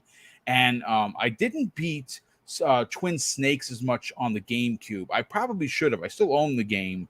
And it was a much better looking game. Well, for what seems like over a year, and I'm going to go to BitCloud first on this because we've been talking about this forever, there has been a standing rumor that there are 2 games. Now, we know one is confirmed in Silent Hill. There's 2 Silent Hills coming, right? One is from Bloober, and we believe that's going to be an Xbox exclusive, at least for the time being. And then there's another one. And we don't know who the other one is making. We don't know if it's a new Silent Hill. I think it's a remake of the original, which is okay with me. But now we're starting to hear the rumors swirl around. And we have been hearing the rumors that Bluepoint was, in fact, hard at work on Metal Gear Solid. And now we're starting to hear, folks, that they might be doing both games. And I think that there's something to this. I can see them because they are the remake specialists of gaming. Folks, I've been saying this. We talked about this a couple of weeks ago. I wish Microsoft would gather talent from the 23 studios that they have and specifically ask poll your employees who wants to remake older games, older IPs. And you're going to get certain people from different studios to raise their hand and say, yes, I want to do that. I wanted to make this. And if they could come up with their own Bluepoint that was made of some of the top-notch talent and create a new studio, that would be dope. And I know Phil sometimes listens to the show. Phil, if you're listening, take me up on this, because this, I think, would be a big deal. This is where we can get, you know, a new Crimson Sky or a Cameo or Banjo-Kazooie or even, you know, a Bloodwake. Conquer, whatever you want to do. There's a lot of older IPs that they could bring back. But getting back to the PlayStation aspect of the conversation, we know that Sony is scheduled to have some sort of event at the end of August, right? We've been hearing this for weeks. We've heard some of the prominent scoopers talk about this event, right? Now, the event, from what we heard, at least from what I heard, was kind of pulled back a little bit because of the stuff going on at Activision. Call of Duty is supposed to be at this event for Sony in a big way. And if I'm Sony, I'm like, I don't know. Yeah. I'm a little nervous about that because right now, even Boom is like, Activision could suck it. And so could Blizzard, I'm never buying anything from them again, and that's the bottom line. But I want to go to you, BitCloud. I mean, listen, PlayStation for this year, they've had 2 big releases, right? They announced that they sold 10 million consoles. Well, they've shipped 10 million consoles. That's fantastic for the company. But there hasn't been a lot of, excitement in the community. But I tell you what could change that. This event. And if at this event, what I think is going to happen, again, this is speculation, folks. This is my personal speculation. If you remember, a couple of weeks ago, accidentally, the Twitter account, the SIE PlayStation Twitter account of Japan, tweeted out that Bluepoint was part of the family, right? And then, of course, right after that, Bluepoint put out 2 different statements on their Twitter and their Instagram. We are an independent studio. But how incredible would it be for PlayStation gamers to get an announcement that not only was Bluepoint first party, which I think they should be. By all rights, they should be. But then they go out and they say, okay, this is what we've been working on. We're first party, Metal Gear Solid, and here you go, Silent Hill. The rafters would come off the roofs. And I would be just as excited because, listen, I'm going to tell you this right now. I don't care where I play a remake of Silent Hill and you just know you're there. Solid. I'm going to be there day one. I hope there's a collector's edition for both, but because you know how I feel about those collector's edition. What are your thoughts on to my speculation on what's happening? Well, first of all, at this rate, anything is possible. That's one thing we figured out. And tell you why. Remember how we thought we were just going to have a spiritual successor to Dead Space? Yes. And now we're getting remakes. Oh, sorry about that. I had to mute the. Yep, sorry. I didn't have to stop it. How you fine? But yeah, now I thought we were just gonna have a spiritual successor to that. Now we got that. Now we have that spiritual successor being worked on for Dino Crisis. Yeah, that could also lead to that. But to go back to the Silent Hill thing, I mean, yeah, like you said before, we've been talking about this for months, and it's been nonstop. It's been nonstop. But the thing about it is, though, it's always like pieces of the puzzle, even though it's been kind of vague in different areas. There's been a lot of pieces of the puzzle. Now, the way I look at it is this, right? If you remember what Sean Layton, or not Sean Layton, but it was either Jim Ryan or Herman Hulse said. But when he said that they have over 25 games coming to the PS5, half of which are new IP, or half of which are new IPs. Yes. And when you go back to what Jim Ryan said as well, where he said they're looking to bring back new and existing franchises, and you go back to stuff like, what's his name? Insomniac, where they were tweeting Resistance constantly, or Sunset Overdrive lately, because they brought the official Twitter back for Sunset Overdrive, and they're now tweeting on that. So it's like, I definitely do see it happening, especially when Konami admitted that they were actually lending their games out to whoever wants to make them, pretty much. So really, it's definitely up in the air at this point what's going to happen. Konami just cares about getting a cut at this point. You know what I mean? So I definitely see DC being the case here. Absolutely. As far as like the whole thing with Silent Hills for this PlayStation side, I think it's, again, there's this big conspiracy going around for Hassan Karaman, who is the lead, I guess, designer or lead director for Project Abandon. Oh, and and a lot of people were, breaking stuff down. Like, for example, on his latest, on a podcast he was on in it was like an Arabic podcast he was on. It was actually sponsored by Konami. They were like actually in the chat sponsor watching over him. So I was like, anything's possible at this point. The marketing, they've gotten themselves in so much trouble that if it's not, you killed your game at this point. If it's not Silent Hill, so yeah.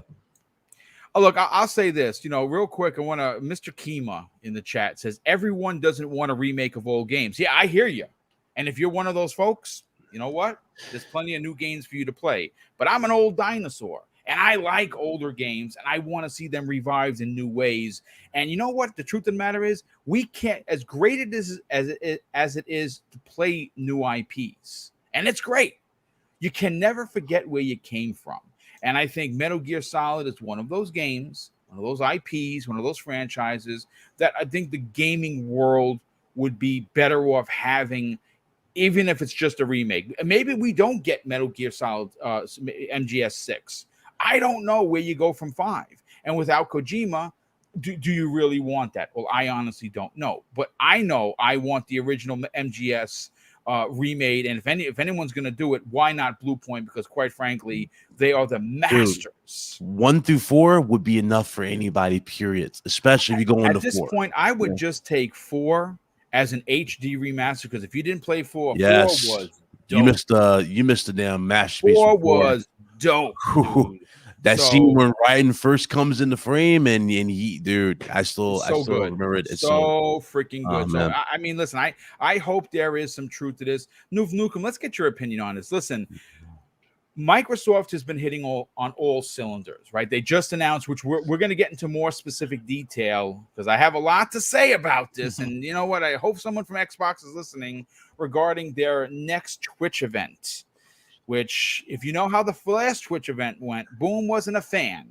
And we're going to talk about that on Monday night's Primetime Gaming because they got to make some changes. I think they have made some changes. I think they understood where they went wrong. And please don't have these knuckleheads running your show for 4.5 hours. It's not a good look.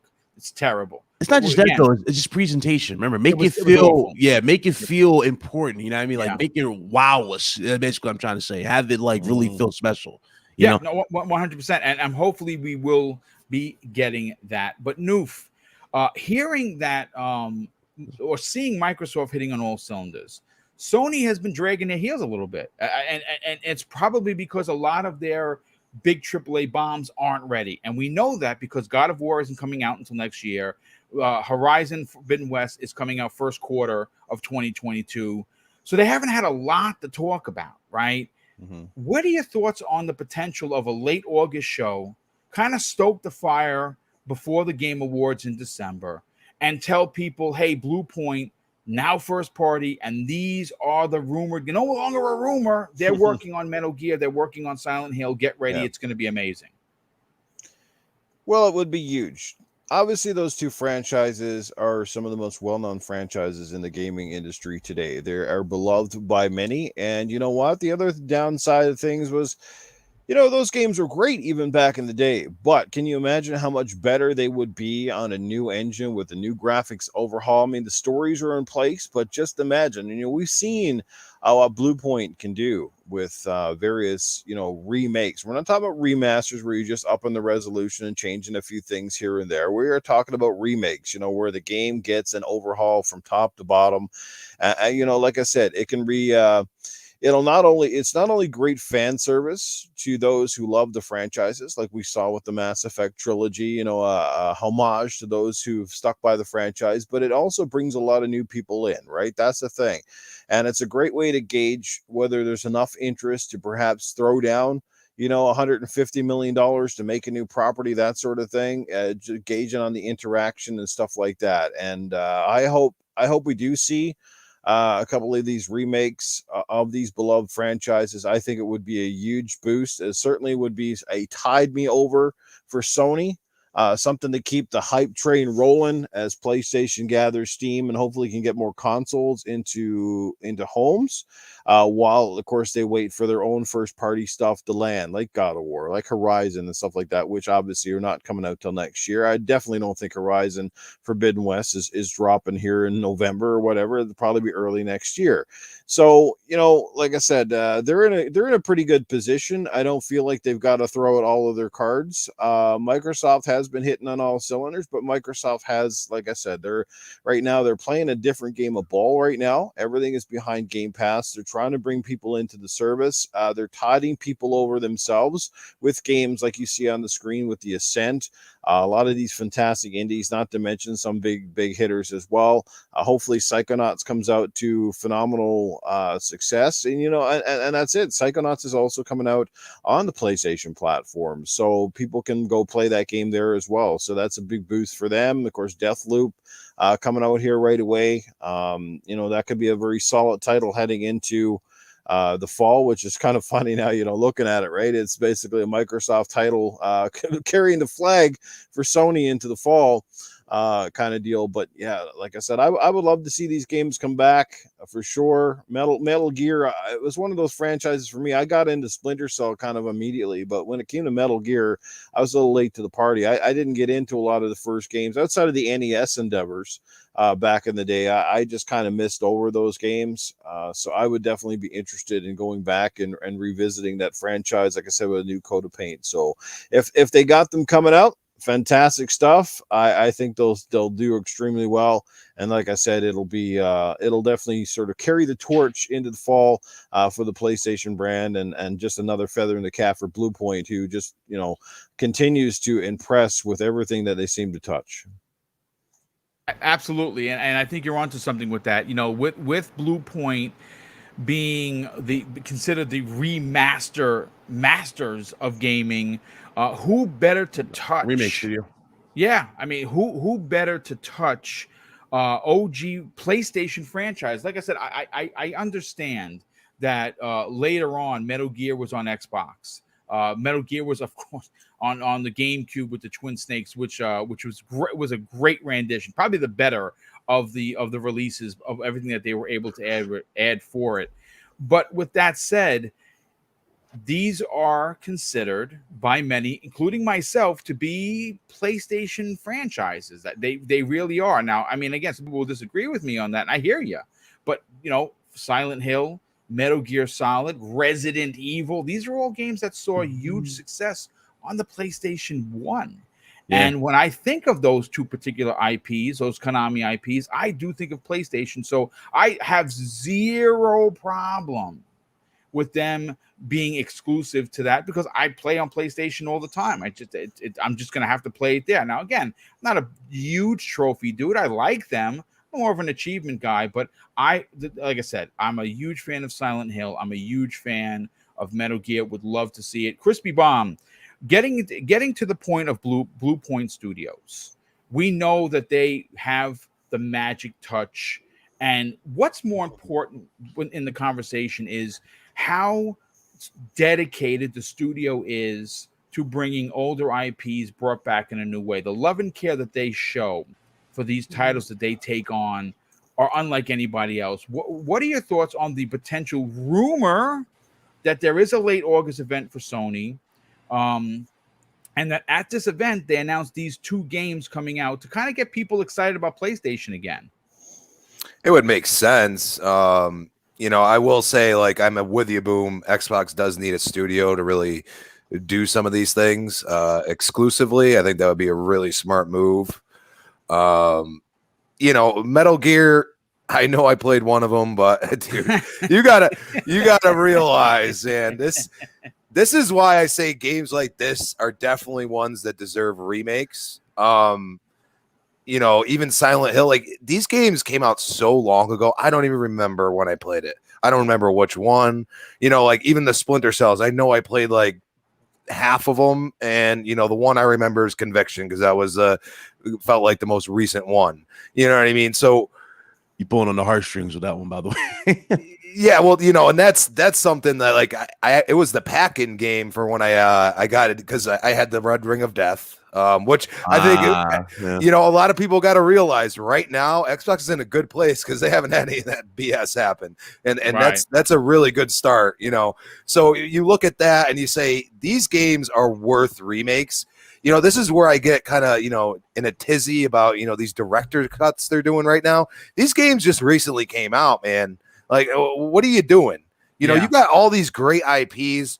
Konami's willing to work with Sony more than anybody. Mm-hmm. You know what I'm saying? Like, let's bring these back. I don't care if they're exclusive or not. I mean, that was what PlayStation had back then. Like, yeah, you know what I mean? Like, those were the games I put hours into. I know for a fact, and especially on the PS1. Yeah. These games were kind of like magical then. Like, there was something super special. And what better way to get the newer gamers, the gamers that have they don't even know probably what Metal Gear is unless we talk about it. You know what I'm saying? And get them to understand, the story involved, because that's what it really is. It's a story, and it goes through multiple games, and this is how you really get to enjoy it. Now, I would say maybe not just do one of them, you know what I mean? Do multiple, But if you're going to start, you got to start at the beginning. And what better way to do that? Yeah. Well, just for clarity, just so everyone knows, Metal Gear Solid, the original PlayStation release here in the States, 98, folks, 1998. Silent Hill 1, 1999. So, to be honest, long overdue. I think that they are very overdue to have releases. Look, I mean, like I said, it is what it is. If we do get remakes, understand that they are going to potentially be on the level of Resident Evil 2 remake, because that's how talented Bluepoint is. Those games also had fixed angle cameras, so it's not going to be a port like you would see, like, oh, just a port and we're stuck with with fixed angle cameras. They're going to have to go in there. They're going to have to do a lot of work. There's a lot of work that's going to have to go into these remakes. They're not going to be remasters. They're going to be like a Resident Evil 2 or 3 remake, which is, again, give us that kind of quality, show us that kind of love, and I am fine with that. I do want to we have like half an hour left. We're not going to go past 2 hours today because, as obviously, I got some things to do on the back end for Mrs. Boom when I'm done with the show. But I do want to bring add on to what Crispy said though about the sell. So why they're doing those to the others? Sure. The reason why, Crispy, is because those games sell. Like I said before, with the blind sheep. Yeah. They'll buy the Last of Us remake for another time over something like a Ratchet and Clank or a Returnal. Well, unfortunately, we're going to get a remaster, and they're going to be slick about it, and they're not going to even apologize. They're going to throw in factions in there and make you pay for it, which would be crummy. I'm going to be honest with you. I do want to talk about a smaller topic. This means something to me. If you know the history of Mr. Boomstick, the name comes from my favorite franchise in film, The Evil Dead. Well, unfortunately, folks, Evil Dead the game has been delayed to 2022. Now, this really isn't a big surprise because there's a lot being delayed to 2022. Very similar to how games in 2020 were delayed to 2021. I mean, the virus is still a thing. There's a Delta variant, unfortunately, and it's real life, folks, right? Well, what's interesting in this story that I pulled from Video Games Chronicles is the fact that when I first saw The Evil Dead, I'm going to be honest with you, right? I wasn't completely blown away. I felt like, wow, this looks like a little bit like a Left 4 Dead, which is okay, but I wasn't digging the characters, and it didn't have a single player. Well, now it does, folks. Apparently, according to the story that I pulled from our good friends at the VGC, Evil Dead the game, that is a 4-player co-op Left 4 Dead type of game in the Evil Dead universe, and hell, why the hell not, is being delayed for a lot of things, but more specifically, it's being delayed to give it a single player campaign. And I am all in on doing an Ash Williams game. Again, will I play it multiplayer? Probably. But Boom is a selfish single player type of gamer. I like the experience. I love story. I love, just sitting back and just being in my own thoughts and enjoying a game. And according to the statement that I pulled, it says the delay is needed to give the team some extra time for polish and to ensure that this is the ultimate Evil Dead experience you are all waiting for. Now, they talked about this on their official Twitter account, and it says this is, again, the official Evil Dead the Game Twitter account. Evil Dead the Game will be releasing in February of 2022. Hey, groovy gamers, we're targeting a new release date to give the team some time for polish and to ensure that your Evil Dead experience is the one that you have been waiting for. The additional time will also allow us to implement a single player option that will let you enjoy the game when you are without your co-op compadres. Now, I think that is awesome. I love that. I love that idea. That, I mean, again, I don't know if they're going to create a single player campaign or you're just going to use bots. I think they should definitely need to. Absolutely, they should. I mean, listen, Aliens. No one's been talking about that game, and you know what? Shame on you if you're not. Aliens Fire Team, which boom is already pre-ordered. The maximum edition is my jam. I cannot wait. I will play that multiplayer, sure, but I'm going to play most of it single player, and they do allow you to do that. It looks like they're doing that here. Imagine this game with like the production of like Alien Isolation for story. Well, you know what? That's the thing that's interesting. There are, according to what we have read on, and again, I don't want to turn my eyes away from Evil Dead because we're going to get to there. But to your point, I was talking about Evil Dead. Dude, give me a red. See, that's the thing that I don't know if this game is going to be what we're actually looking for. See, for me personally, you know what I would love? I would love a big budgeted Resident Evil-esque Evil Dead with a straight up new story with character models to die for, that kind of stuff. Now, I honestly look, I'm not saying listen, be disappointed. I'm not. I'm happy there's Evil Dead anything at this point. I'll take it, right? It is more of a party game than anything? I think it's more of a party game. Yeah. And I don't think we're going to get, again, folks, this is just my opinion, take it or leave it. If we're going to get what I think the series deserves. And you know what, Big Club, because you're such a horror fan like myself, my fear, and I don't know if you feel the same way, is that this game does not hit. And what that says is that we will never actually get that Evil Dead game that's like Resident Evil. Any thoughts or theories to that? Yeah, I mean, from the first impressions from when we first saw it, it looks worlds better than Friday the 13th. And that's already a positive by itself. But it's like, yeah, when it comes to like longevity and everything else that we would want in a horror game, such as a compelling story, great character models, maybe choices in the story, like dialogue that changes, change things up.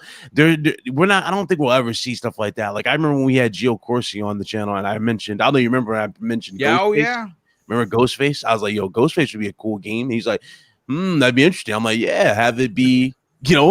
Have be different choices. The fact, the story and different opportunities for the killers to come out and take out the targets. Well, if they made it something similar from the killer's point of view from the PlayStation 4 game, you know what I'm talking about, the one that's a horror game for them. You have different choices. You had to save all your people at the end. Until Dawn. Thank you, dude. I don't know why I'm getting old, man. Don't get old, folks. Don't get old. Until Dawn is still wow. Evil Dead story with that type of production, choices and dialogue. Yes, please. Take my money. Or Ghostface, or hell, even Friday the 13th. Like the thing, a lot of people sleep on Jason. The thing about that, I really think any horror character can work. It just comes down to making the right form, if that makes sense. Mm-hmm. And the thing is, I don't think they can find it with horror games nowadays. I really don't. It's not like the N6 or not N64, the NES days where it's like 2-bit when it's walking around. It ain't like that no more. They have to do a lot to really they have to hit a lot of notes, so to speak. Or like TurboGrafx Splatterhouse. There you go. And now we're really going back. We're pulling in the nostalgia threads. I mean, these characters, these horror icons serve more so as just cool guest appearances for fighters like Mortal Kombat. We're still waiting for Ash to come to Mortal Kombat. I don't know what happened with that. He never released? I thought he did. Huh. No. Oh wow. Yeah, I'd be playing him all day long because that's a high quality AAA bomb. And let me just grab this super chat and we'll get over to Noof Nukem. Space Dovigan drops a very generous $5 super chat and says, there's a really wild theory about a new remake Metal Gear Solid game, and it's a Metal Gear Solid 6 as MG 1987 remake by Bluepoint. Listen, I look, the old 87 stuff would be interesting because that was a top-down perspective. Now, if Bluepoint remakes that's something special because it's a story that not a lot of people alive that's listening to this show would have experienced that.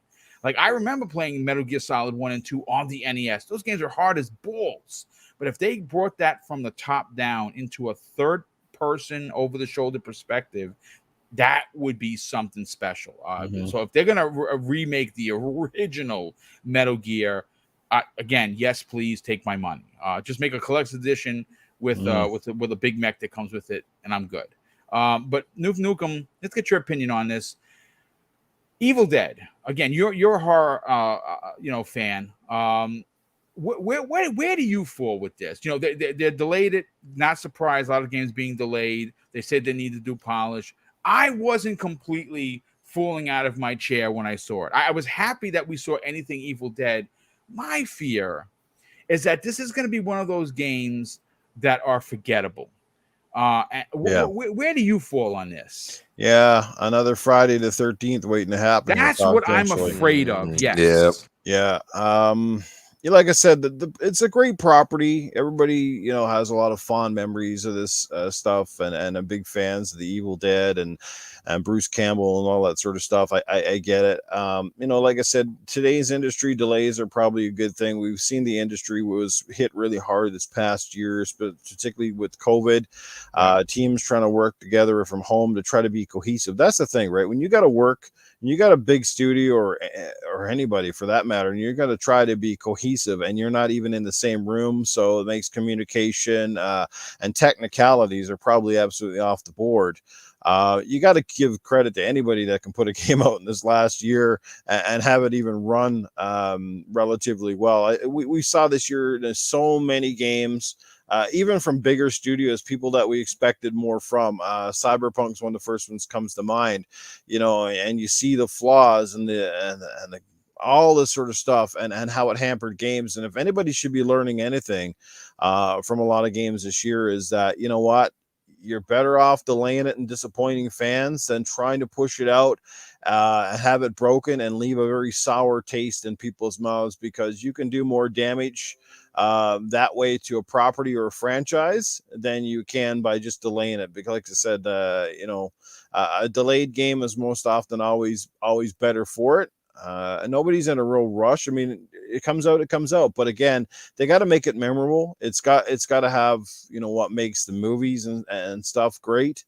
And I mean, that's part of the easy part, but it's to engage the audience and things like co-op modes and all that sort of stuff. And like I said, if it's going to be delayed, it's delayed. But I get that weird feeling, at the end, in the pit of my stomach, we're looking at another Friday the 13th scenario where it was good for a quick romp, but it's something that just didn't hold people's interest, and it'll be probably forgotten about as quickly as it comes out. Well, you know what? To that point, Noof, and here's an interesting. I'm gonna kind of turn this conversation on its head a little bit, and I want to bring this to Crispy Bomb. Crispy, okay, so the game gets officially delayed until 2022. Now, if you're a diehard Evil fan like me, my concern isn't the delay. My concern is this game going to be any good? And I'm hoping that it is going to be. But with that said, maybe this delay isn't such a bad thing, and I'll tell you why. We got Aliens Fireteam, which is a 3-player co-op type of a game that's going to steal a lot of attention from people. That's coming out at the I think the 23rd. I think that's the end of this month, which I'm super stoked for. Die-hard Aliens fan. I mean, what else can I say? But right now, Crispy, yourself, maybe BitCloud, Back for Blood is coming out this year as well. And that game is obviously the Left 4 Dead, successor, if you will. Maybe this delay isn't such a bad thing for Evil Dead, because I think, and again, this is just my opinion, and as this coming from a diehard Evil Dead fan, I think Back 4 Blood would have eaten Evil Dead's lunch if they released around the same time. I mean, without trying to insult anybody, it was called spade a spade. Back 4 Blood is what we have all been asking for. Valve actually took a dump on the Left 4 Dead franchise. We never got, the third one. That whole team, that original team that made those two incredible games, are now putting out Back 4 Blood, which, according to Crispy, is pretty freaking dope. Is this delay a good thing? Yeah. Well, number one, there is quirks. There's some there's some bugginess, but for the most part, probably one of the most polished betas I've ever played. Back for Blood.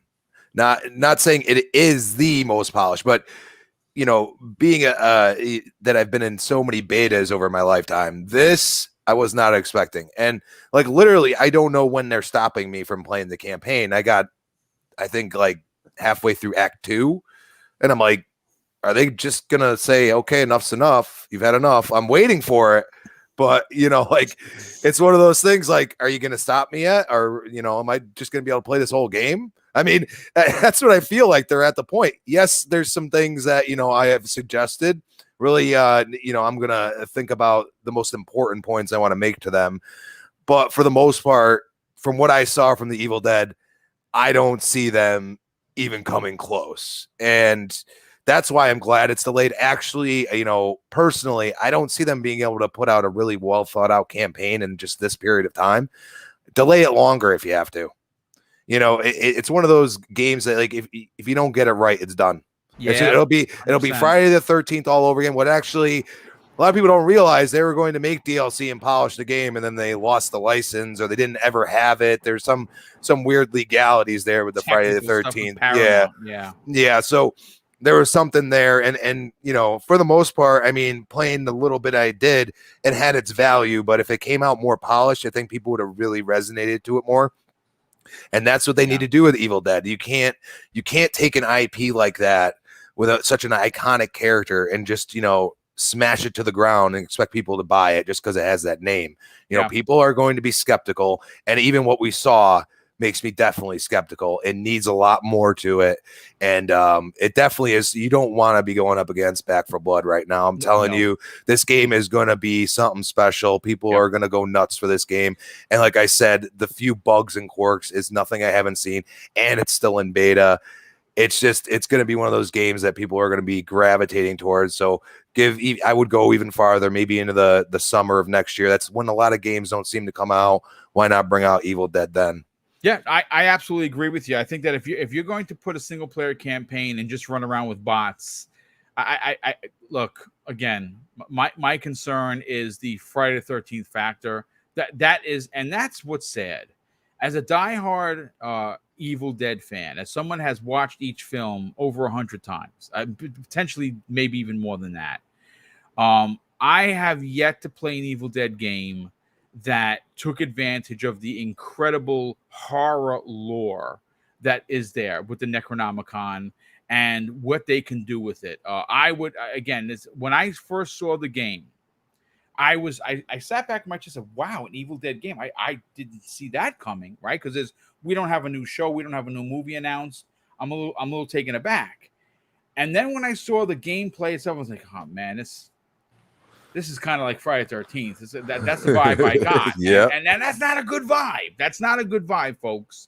But again, they delayed it. I'm happy they delayed it. Maybe we will get a better fleshed out, like you said, story campaign. I hope that's what they do. Yeah. Like even the characters. The universe. It's going to come down to it's going to come down to a hardcore like fan type of director. 100%. Yeah. Like the reason why I said that, look what happened with Star Wars Jedi Force Awakens, or not Force Awakens, Fallen Order. Fallen Order. That's right, Fallen Order. So yeah, that's the same thing. Yeah, I mean, listen, only time is going to tell, but it has been delayed to an unspecified date in 2022. They want to polish the game. I hope that they do that. The single player campaign sounds interesting. Again, I don't know how important or big that's going to be to them. Is it just with bots, or is it an actual story? That would be kind of dope if it's an actual story. But folks, I got to say this has been a great way, hopefully for you, a great way to start your Friday, great way to start your weekend. I had a blast. Of course, we thank a big shout out to Noof Nukem, our special guest, Crispy Bomb, and Big Cloud Gaming. Congratulations on 10K live on the air. I love being a part of that kind of that story, because we're always going to remember that on this show you hit 10,000 subs, and folks, again, it's a big deal. 1,000 subs is a big deal. Oh yeah. Having people tune in. We had almost 300 people here. Listen, that's no easy task. Of course, I'm always going to be grateful for that. But let's get to the outros. I'm going to start with our special guest, Noof Nukem. Obviously, you have 2 incredible shows each and every week. I want you to sell your brand and tell everyone where they can reach out to you on social media. You're muted, Noof. I think he's muted. Well, first of all, Boomstick, this is Raspy Rick here, man, and I just wanted to let you know, if you ever need me to come on to a podcast and just spit it like I fit it, I will do so. See some guys up in here that like this Raspy Rick. So yeah, if you ever need me to give some lowdown on the lowdown, I will be here. And of course, Arnold's always available. Anyway, I'll stop talking now while my brains is still intact. Okay. Well, thank you, Ricky. You definitely appreciate that. But Noof Nukem, I obviously everyone knows that you have your After Dark program, but I don't necessarily know if everyone knows about the Xbox. Good Morning Xbox on Sunday mornings. Talk about that, brother, and tell people where they can check out an incredible panel that you got over there. Yeah, man. Well, like I said, Tuesday night, self-explanatory, gaming after dark. We do things a little bit differently there, but we got a loyal fan base that comes out and checks out the show and really enjoy it. We talk gaming, but we definitely go off the rails, have a little bit of fun. Of course, Boom, you've been a guest on there many times. You know exactly what we bring to the table there. But of course, yes, my new podcast on Sunday mornings, fairly new, I guess. Now we're I think heading to our 12th episode. But it is Good Morning Xbox, where I basically just we talk gaming. We're Xbox centric, but it is a great time slot. We come in at 9 a.m. Eastern, which would be 7 a.m. Mountain. So yes, I got to get up bright and early for that one. Have a great crew over there. Lots of diversity, lots of fantastic opinions, knowledge, etc. If you've never checked it out, by all means, please come over and check it out at least for a couple of minutes. I think you'll enjoy what you'll hear there. So yeah, I think so. It's a Good Morning Xbox Sunday mornings on my YouTube channel. I appreciate the love and support. And Boom, like I said, man, you've had my back for a long time. And I greatly appreciate that. And I again, my full support is behind you and everything you're doing. Thank you, sir. Continue to work hard at it because it shows. And I like your continued success and success to you as well. BitCloud, congratulations, 10K, man. Keep at it. Nothing comes easy in this YouTube game, that's for sure. You like I said, sometimes it comes fast, sometimes it comes slow. But like I said, just keep doing what you're doing. And Crispy, it's always a pleasure, man, to be on a podcast with you, man. You always bring the heat, and I'll have you back on our podcast at some point in the future. It's an open door, Noof. Anytime, bro. All right, guys, take care. And to the chat, you guys are awesome. Take care. We'll see you soon. Yeah, absolutely, brother. And of course, I'm always going to support you. Love the work that you do. You are one of the most active community members, trying to get people involved in game nights, which you do on a regular basis, and it's worked for your success. And you know what? I mean, obviously, it's always a fun time to have you on this show, and of course, tune into your program. Crispy Bomb, you obviously are on several podcasts, but you also are all very, very active in this community. Tell everyone where they can check you out on other shows, but more importantly, where can people reach out to you on social media?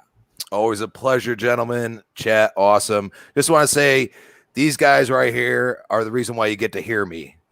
Content creators that take the time to build these shows, these platforms, is the reason why you get to hear me. So I always appreciate that, gentlemen. At Crispy Bomb on Twitter, Crispy Bomb 28, Xbox Live. You can find me on Retro Renegade, 7 p.m. Tuesday nights.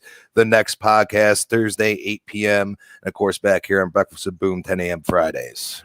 Well, thank you so much for being here, brother. Definitely appreciate that. And the 10K man himself, BitCloud Gaming, brother.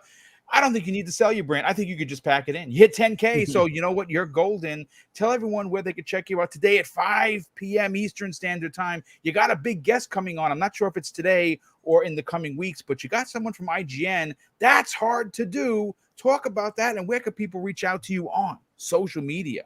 Well, shout out to you, Boom. Thank you for everything. I appreciate you. The panel, you guys are great. Thank you. You guys can find me at BitCloud Gaming, YouTube, Twitch, Twitter.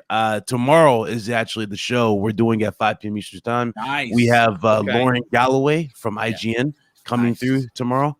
So we're gonna be talking about what got her into the industry, as well as what's it like working over there. Get to know, get a little bit of kind of an idea of how IGN kind of works and how they go about it. So we're gonna be doing that tomorrow. But yeah, that's where you can find me. I want to say thank you guys so much for support. Thank you for 10,000 live on this channel. My brother Boom, always supportive. I appreciate you. Let's get Boom to 10K so we can make it the circle complete. We gotta give him the 10K, absolutely. But yeah, this was fun as always. Thank you guys for having me.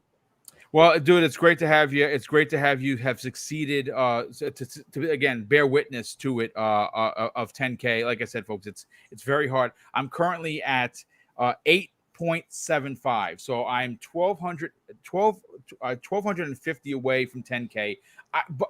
Just by pure numbers, I should hit it by the end of 2021, and that would be awesome. I'd love to hit it before. But again, if you are new to the channel, of course, I think you will with all these Xbox shows coming up. I mean, I think it's possible. I'd like to, like I said, from your mouth to the gaming god's ears. Let's get Boom to 10K. I definitely appreciate that. It is a big accomplishment. Congratulations once again, folks. I want to wish everyone an incredible weekend. I will throw this out there. I didn't get the invite from WB for the Back for Blood beta. If anyone has an extra code, please don't take it away from your brother or your sister. Drop me a line in the DM. It'd be greatly appreciated, because I definitely want to get in on that. I know, again, FOMO, folks, has set in, because I'm like, damn, I want to play the Ascent, which I'm going to do now as soon as I'm done.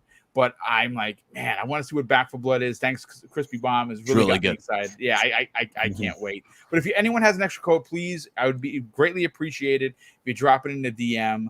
But listen, folks, have an amazing weekend. Be safe, folks. The Delta variant is the real deal. Wear the masks. Wash the hands. Don't get into crowds, man. I'm being serious. No, even if you're vaccinated, you don't want to get sick. The last thing you want to do is have to be in a hospital, and that's even worse. Of course, I'll close out the show with something that's important to me. Hopefully one day it'll be important to you, and that's something that my dad, who is my hero, taught us when we were kids. And he said, son, treat others how you want to be treated. Also, it doesn't cost anything to be nice. You live by those rules, and I can guarantee you, you're going to have an awesome day. So take care, everyone, and we'll see you next week on the newest episode of Breakfast with Boom.